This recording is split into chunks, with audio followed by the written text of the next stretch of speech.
future, the women, the young adolescent girls. We must make an extra effort to reach the Polynesian and the Māori women. Courageous early suffragettes were maligned, ridiculed, beaten up and imprisoned for demanding something as blasphemous as the right to vote. There are still 210 awards where women are paid on a female rate and get $10 a week less just because they're female. First, when one thinks back, what a remarkable thing it was that an all-male parliament in New Zealand voted for women to be able to vote. But that was an essential first step in the political emancipation of women. 1919, the right to stand in elections came. 1933, the first woman MP. 1947, the first woman cabinet minister. But all these things became possible because of the right to vote being won. There were a lot of progressive things that were happening, and the women obviously made a very, very strong case, and they were listened to.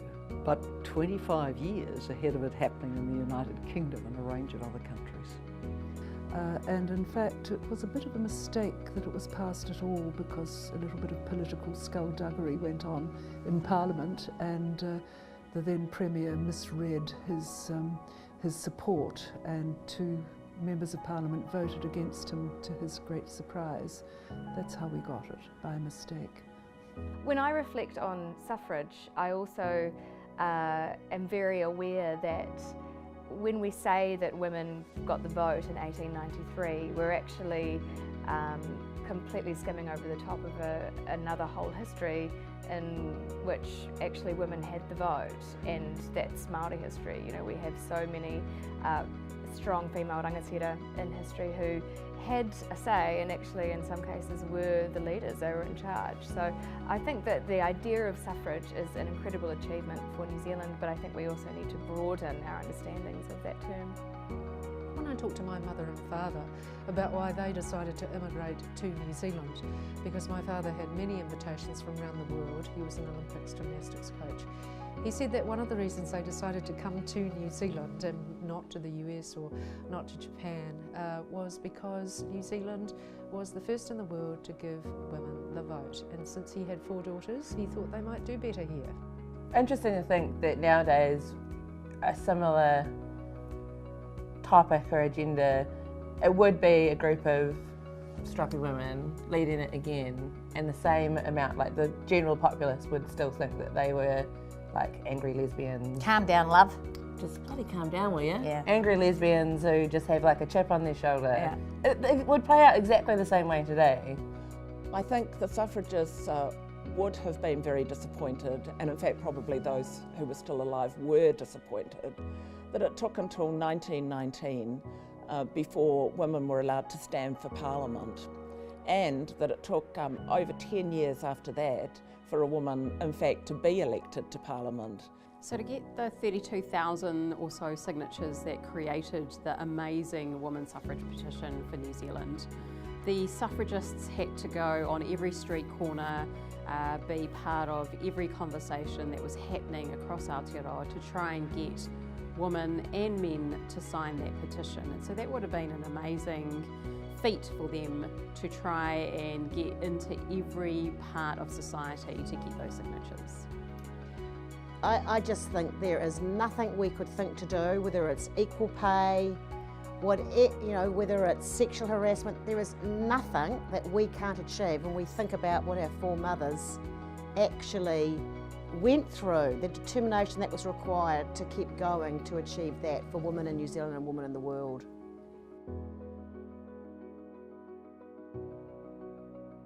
Diversity's come to mean being a woman. Generally what it's meant is being a white woman, but actually, you know, we're all different ethnicities and intersectionalities.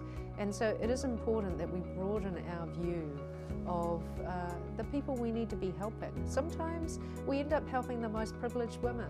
We need to be thinking about those who are suffering double or triple disadvantage. When I was younger, I used to say to my male mentors, this is what's happening to me, and they'd say, oh, don't worry about it. It's just because you're young. Now that I'm older, I realise it's not because I'm young. It's because I wake up every morning and I still look like this, you know. And I don't think it's acceptable. I would like to be treated on the basis of merit. Discrimination was fuel to me, F-U-E-L. I didn't get angry, I thought I'm going to get even. People have made it clear to me that they don't think I can amount to anything, and they're wrong. So at 48, I find myself the oldest woman in a full-time presenting role in primetime television in New Zealand. And I'm not proud of that as a woman, because I think there should be women in those positions who are older than me. There are certainly plenty of men who are older than that and on primetime television. But there's something not quite right about the attitude that women are dispensable and we just get a younger one all the time, and yet men improve with age. It's somewhat frustrating that people see a woman on television and think she's old and past it, and they see a man of a similar age and think he's wise and distinguished. And it's an ongoing problem, particularly for women in broadcasting and television broadcasting. I think we should see women who are representative of the population, young women and older women. It's important. You're a woman, you have children, you have a job. That's normal. Yeah, absolutely.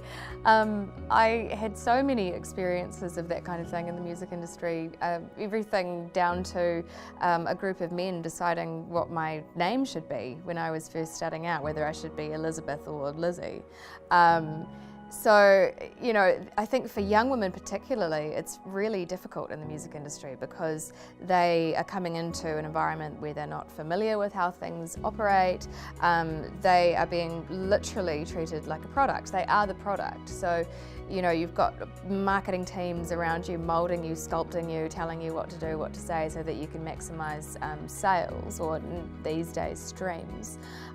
So it's a really fraught situation where the power dynamics are so enormously weighted against young women that it can be a really dangerous environment. And to be honest, I don't know how much that's really changed. It's still a very male-dominated industry.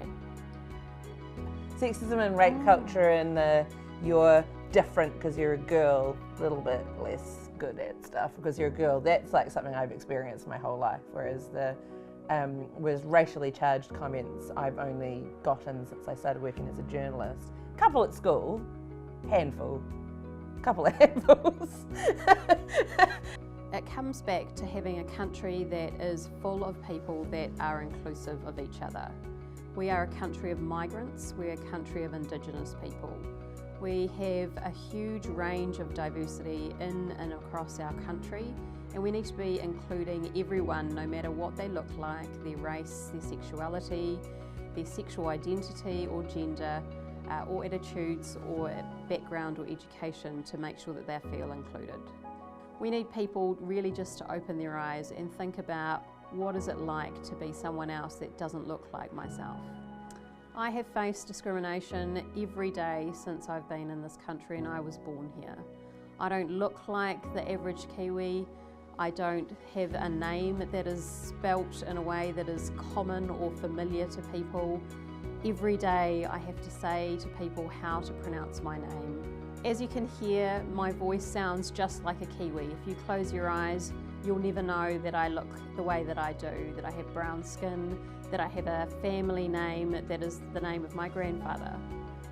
In this country, we face racism every day, and unfortunately for me, I hit 3 boxes. I'm young, I'm female, and I'm of an ethnic descent, and for me, that's a real challenge every day. That there are multiple layers of discrimination. So if you live in New Zealand and you're a woman, and you're disabled, and you're Māori, for example, then there are a range of potential areas that you can be discriminated. And I think it's really important that when we talk about equality for women, that we're really getting into the different population groups and communities and making sure that we're lifting the standard for all of those women.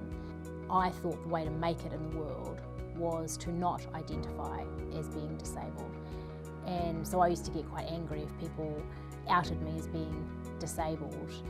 And it was really when I got into Paralympic cycling and had to identify as being disabled that I went through this real journey of integrating disability and understanding that being disabled is actually core to my identity. When you walked in the door, it was already assumed that you would be less than the male reporters. So you had to be twice what they were.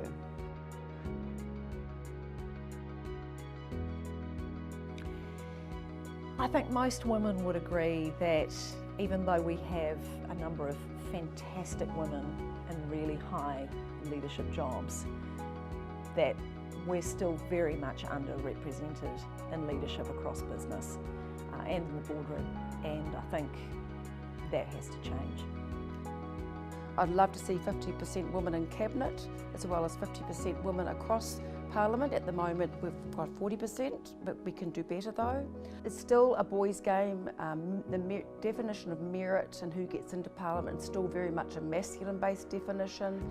There's obviously a lot more women now having young children, have young babies, so there's a real effort to make it more family-friendly, but there's a lot more that needs to happen to do that. I've always been conscious that as you're crashing through one barrier after another, this is building a ladder which other women can also aspire to climb. So it becomes a very powerful role model for New Zealand to be able to say 3 women Prime Ministers. I mean, we're up there with the top of the world. Because there are still plenty of companies that have no women on their boards, and there's still plenty that have one and think it's done, you know, it's one. Well, you know, it's not done. I think though that now I'm at the stage where I just think if you haven't figured out that you need all of the talent pool at the table, maybe we need to help you. It's not as if there aren't women that are qualified, there are heaps of them. Quotas were very successful in Norway in moving towards gender equality on boards, and it's a no-brainer that it works for companies. They show in all international research that the companies with significant numbers of women on the board and the senior management do better. What a surprise, they're actually attuned to the 50% of the population that is female. Of course people will object to quotas, they always do, but if nothing else works, well worth trying. Now we all know what the refrain will be, oh, we can't find the women. They are there, they are competent, they're there, and what a quota does is force boards to go out and look for those women. Representation on panels, in boardrooms, pretty much everywhere is vital because that's where the conversations happen, that's where change happens. You know, if you're in a boardroom, for example, and there's no one, there are no people of colour or there's no women, then there's no one there to represent those people in the organisation, and it's just bad decision-making practices because everyone's basically coming from the same or a similar kind of background and will often have quite similar experiences. There's also been quite a lot of research lately that has challenged the fact that having women on boards hasn't made any difference at all. Because actually if they come from the same enclave, if they've grown up privileged and they've just gone to law school or accountancy school, how different really are they from anybody else around the board table? Women in leadership isn't a sign that, you know, the patriarchy's being dismantled and everything's fine now. It just means that there are heaps of really smart, capable women out there. But I like quotas because I think you get good at doing stuff by doing stuff. And so if I translate that to the world that I work in, it's taken it, for example, for shits and giggles, 7 days, which has one host and 2 teams of 3. And they've made an attempt over the years to have one woman for balance, because 7 to 1 is 1 to 1. Yeah. And now there's a move to have 2 women on a week, 1 woman on each team. And there has been some kickback saying that it means that men are missing out on, good men are missing out on work, and they're not there because they're good, they're there because they're women, and you're throwing women into a situation that the only way you get good on a show like that is by doing a show like that. For at least 2 years before 1993, I was going to the Attorney General and saying, you really must put a woman onto the High Court. And I'd keep giving him lists of very, very well qualified women, and then he started saying, well, you have to do it. And I just said, no, absolutely not. I'm not equipped, etc., etc. And then I did it. There was a degree of blackmail involved in that particular appointment, because I was told that if I didn't accept appointment, they wouldn't appoint a woman. So in that sense, yes, I felt I was doing it for women. I didn't see anyone of ethnic descent when I was growing up to make change for this country for women that looked like me. If you can't see it, you have to try your best to be it. So I'm trying my best right now to do that work for other women that look like me. Penalties for making mistakes when I was at Telecom, or the penalties for women are way higher. It's much harder to get a second chance. Well, I think that first of all, our model of leadership is still male. It's still a tall, white male. Now that's going to change. I think that quotas have their place, and they're an excellent tool to be able to use where other measures have failed. And I'd like to make sure that we were focusing on all of the measures to reduce those barriers as much as we were focusing on where it might be appropriate to have some quotas or targets. There are leaders in New Zealand who will still be saying to their mates, I don't want a woman in the boardroom, it's an unnecessary distraction, or they don't work the same way as we do, they don't think the same way as we do. And no matter how many times you tell them that boards with 50% representation by women are more successful, make better decisions, they just don't feel comfortable with it. And that's conscious bias.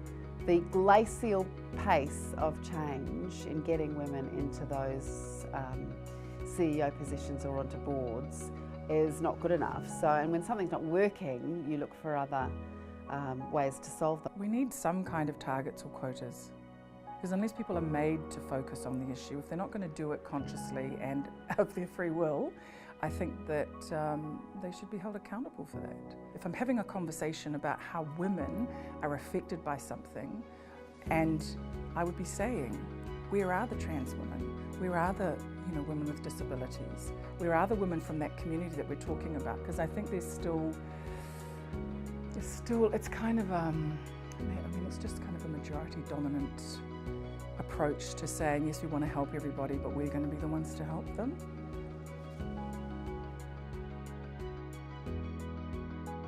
There is a problem with women being paid equally for equal work, and it's even worse for Māori and Pacifica women, and it's simply not fair, and we need to right that wrong. There needs to be real focus on when women take time out of their careers. More importantly, men need to be doing their fair share of childcare, and I would like to see men have their own paid parental leave in their own right. I think we need to look at what's happening around the world on this. Iceland, for example, has gone a step further than anyone else. It now requires companies with more than 25 employees to actually prove to their Labour Department equivalent that they have gender pay parity. And it's actually an offence against the law if they don't. So they've gone further than just saying there must be equal pay to looking at the reality. So let's learn from some of those examples. I think that would help. A guy who was doing a similar job to me at a publishing company, I heard him on the phone to his bank. He said out loud what his annual salary was. It was 20K higher than mine. And I was like, that's so high, I must have heard it wrong. So I asked for a meeting with my boss, and I said, I've just heard so-and-so talking about his salary, is this what he earns? And it was this real, like, how dare you come to us and ask this question? And the second I got that reaction, I knew I'd heard right. Not only do we not have equal pay for work of equal value, we don't even have equal pay for like work. And that is why pay transparency, which is sort of on the work program of the Minister of Women, Julian Genter, and this government, is so important. But we are behind both Australia and the UK on pay transparency and reporting pay bands by gender. That is so easily fixed. Employers don't know what they're paying their staff. If they don't know about the pay differentials, if they haven't analysed that, then they can't fix the problem.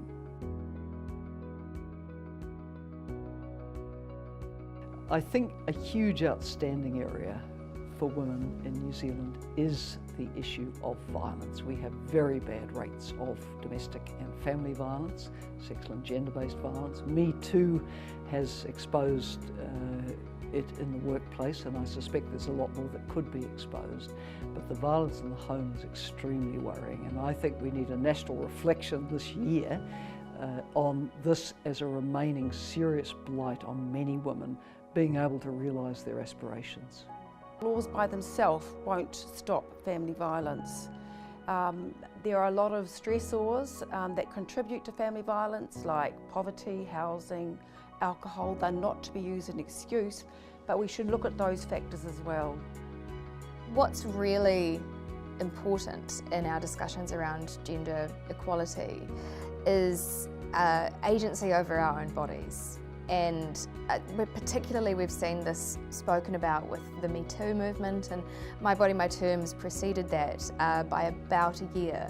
So I was starting to see this wave of recognition, I suppose, and acknowledgement that issues around personal safety, you know, sexual violence and things like that, revenge porn, which is of course another form of sexual violence, you know, those are just key human rights issues, and we can't really talk about equality without sorting those things out. You know, equal pay, while it's a massively important issue, kind of pales in comparison to being safe from harm.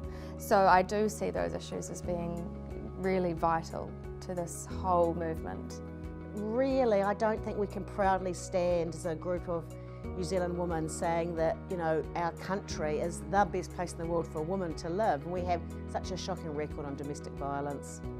We know that some disabled women are often reliant on members of their family to undertake daily tasks, and so escaping from a potentially violent family situation can be incredibly challenging for disabled women. If women do manage to leave that type of environment, then we also know that not all services available to women are equally available to disabled women.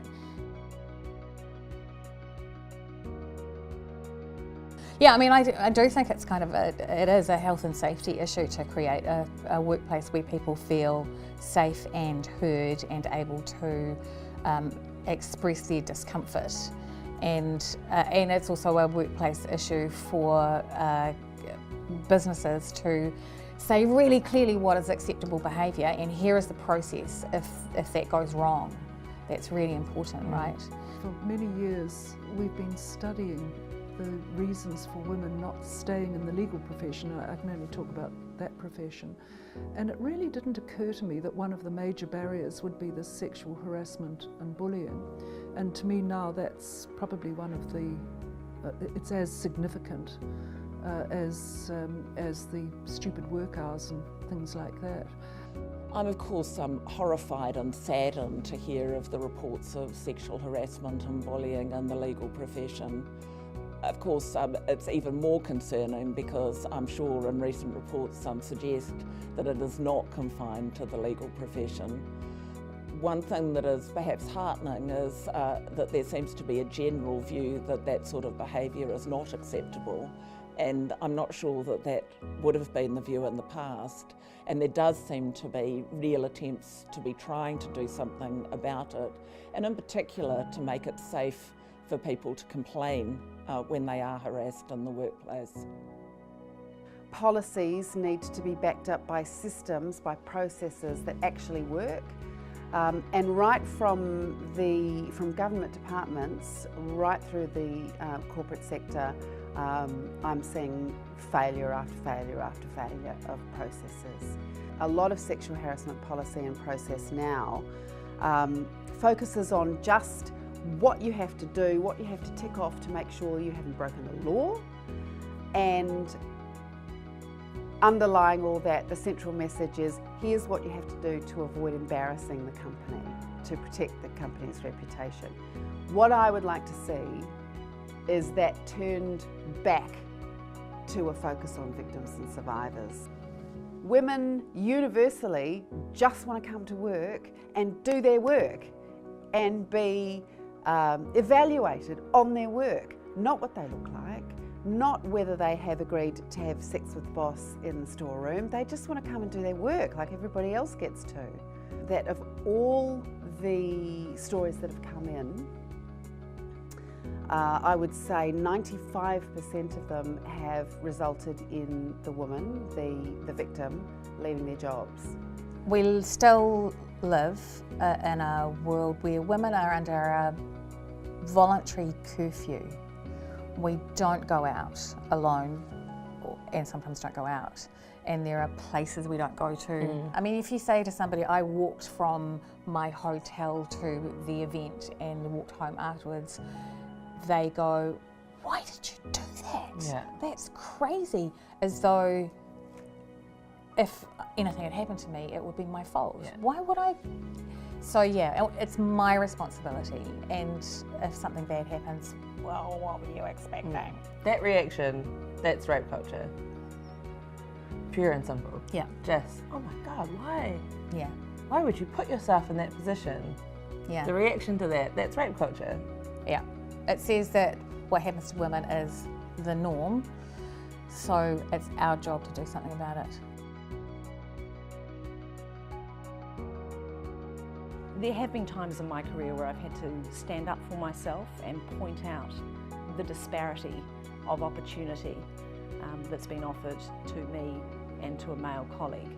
And at the time it didn't go down particularly well, but I kept fighting, and in the end I won, and it felt good to, you know, have a positive outcome, but it took guts.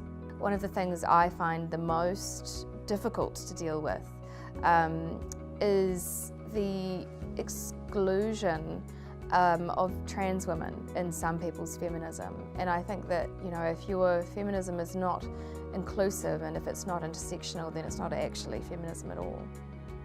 My work at the Superdiversity Centre is really designed to say to New Zealanders that we need to embrace what the implications of superdiversity mean for government, for business, and for all of New Zealand, and to maximise the full potential of that. At the end of the day, people just want to be treated on the basis of merit. I still go back to the UN Declaration on Human Rights, that all were born equal and all should be owed equal dignity and equal respect. When I went to the boys' school next door to do maths, and the male teachers said, well, girls can't do maths. So I actually understood that there was discrimination, not in my family background, but in the world, you know, really quite young. Yes, I tried to get into investment banking when I finished my business and law degrees and couldn't, and got the rejection letter, but I got a call saying it's because women don't belong in investment banking. So I was told that quite directly. When I was growing up, it'd be fair to say I didn't really have any disabled role models. I can't really remember any disabled people who were out there and were being, you know, having their light shone on them by the media. And that's a real shame. And one of the things that I really encourage disabled people to do now is to not be afraid to be those role models. Even in some of our communities where I think women are championed on one level, but on the other are still expected to carry the bulk of domestic labour in the house. You know, women can aspire but only to certain things or to certain kinds of roles. As New Zealanders, we pride ourselves on this idea of the fair go, But actually, in reality, it's impossible when you've got people who are dealing with all kinds of disadvantages. So to me, true equality means removing those barriers so that people can be the best they can be. Before I die, what I'd like is just to live in a society where people are judged not by the colour of their skin or by their gender, but that people are judged on the basis of who they are and on the basis of their character. We are not going to solve the more complicated problems of the 21st century if we don't allow everyone to be unleashed to be their full potential and their full selves. We need accessible, affordable childcare. We need two parents to equally co-parent. We need women to not be primary caregiver as well as have a career. We have to stop asking ourselves if we can have kids and a job that we love. Men never ask themselves that question. Create a world where women don't have to ask themselves that question. Women wearing whatever the hell they want and not being blamed for someone else's reaction to it. To me, I think that we haven't moved very far since I was 18 and starting to really take an interest in these issues. I think that, as I said at the outset, the legal barriers have been broken down, but the social and other barriers are still very difficult for young women. And I also think that the discrimination is still there against especially younger women, as an example, but they're much more subtle and much more difficult for them to contend with. It's a bit like those posters at political rallies in America. I can't believe we're still talking about feminism.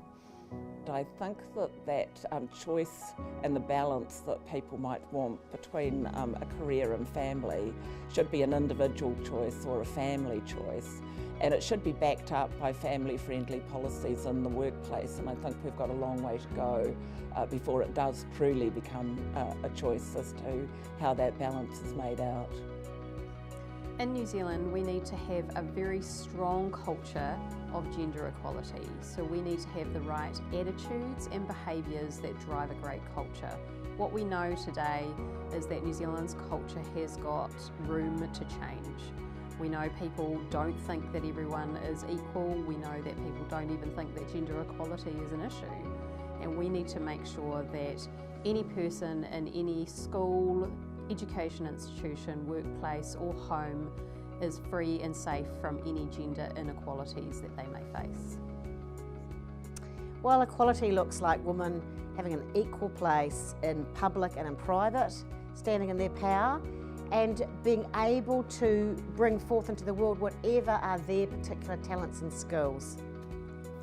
My vision for equality for women in New Zealand is that all women have the opportunity to live the life that they want to live and make the contribution that they want to make. There are areas in that 125 years since the suffragists where we haven't really progressed much at all. So I think we lean on those two things.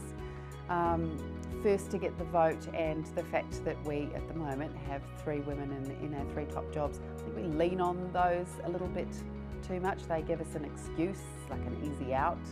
Well, it's about being considered equal. It's about being considered a human being, no matter what shape we are, how we look, what gender we choose to identify with, what colour our skin is, just to be recognised and be treated as equal. Yeah, so being able to walk in a room and not feel less than somebody else, that is equality. Whatever gender, whatever ethnicity, just being able to stand in their power and own who they are.